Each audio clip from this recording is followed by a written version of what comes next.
You guys, this is the last lesson of the school year. We're doing topic 9, lesson 7, solving systems of nonlinear equations. The EQ is how is solving a system of nonlinear equations similar to and different from solving a system of linear equations. You'll see there's lots of similarities between them, but there is one significant difference, and that is that when you have a system of nonlinear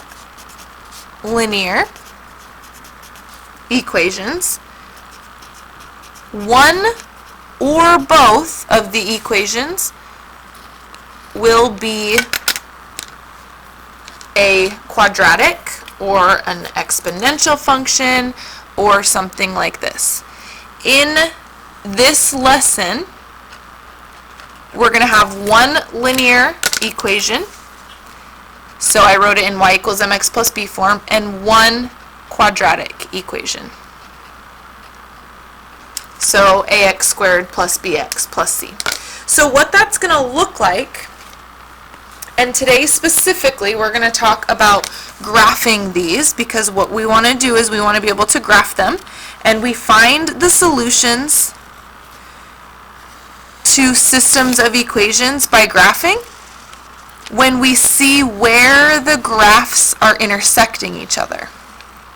Okay, so if I have a parabola,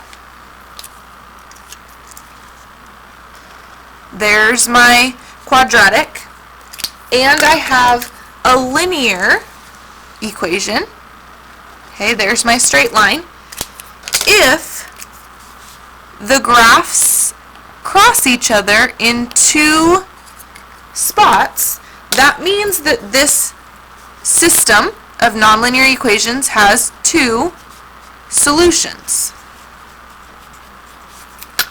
If the parabola, maybe it looks like this time, and the linear equation only cross in one spot, that means there's only one solution.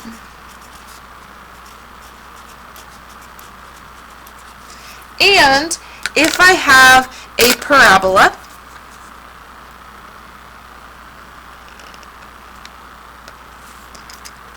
and a line that don't ever cross, that means there are no solutions. Okay, so you're going to be given a linear equation, a quadratic equation, and you're going to graph those to determine what the solution to that system is. So, well, what it will say is solve, and it's going to give you an equation, 5 minus x squared equals x plus 3. Now you're going to write this as a system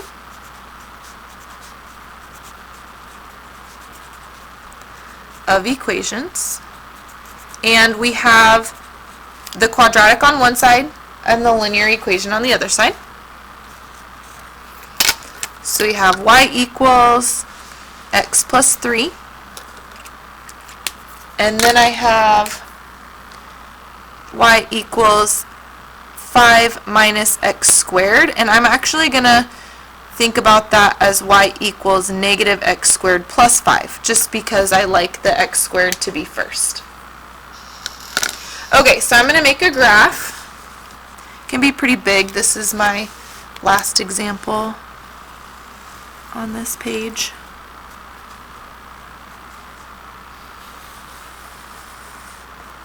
Okay, and I'm going to graph both the line and the parabola on this graph. Okay, so we have to go back and remember when we're graphing lines what that looks like. Remember, we have the slope, which tells us what the rise and the run is, and we have this y-intercept. So I'm going to start actually at 3.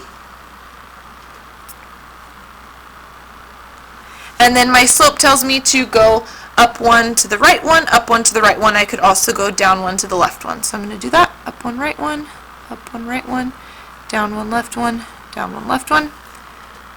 And I draw my line. Now, with my parabola, we have to remember this from last topic. This 5 out here, that's my C value, so that's actually my y-intercept. So I know that I'm going to start up at 5. And then with this, I'm actually going to plug in a few points. I'm going to plug in -1 and 1,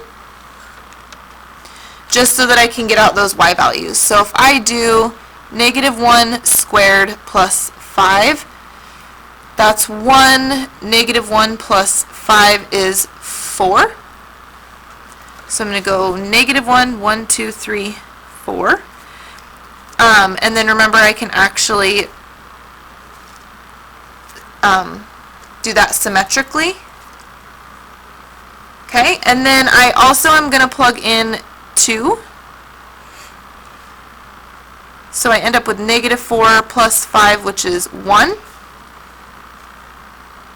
So the ordered pair is 2, 1. Again, I can find the ordered pair on this side by doing it symmetrically across the axis of symmetry. And I'm going to draw my parabola. And I can see that the parabola and the line intersect at these two ordered pairs.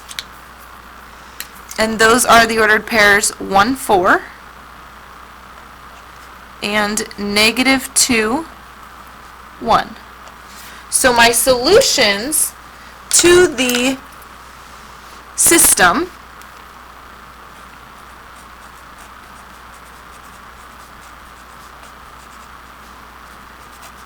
are these two ordered pairs. But if I were to find the solutions to this equation,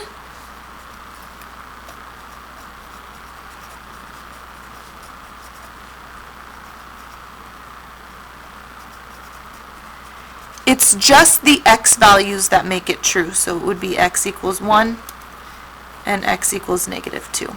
So depending on what the question is asking you for, if it's asking you to solve the system, then you're going to do it like this, and you're going to write your solutions as an ordered pair. If they're asking you to determine what are the solutions to this equation, there's no y here, so you only need those two x values.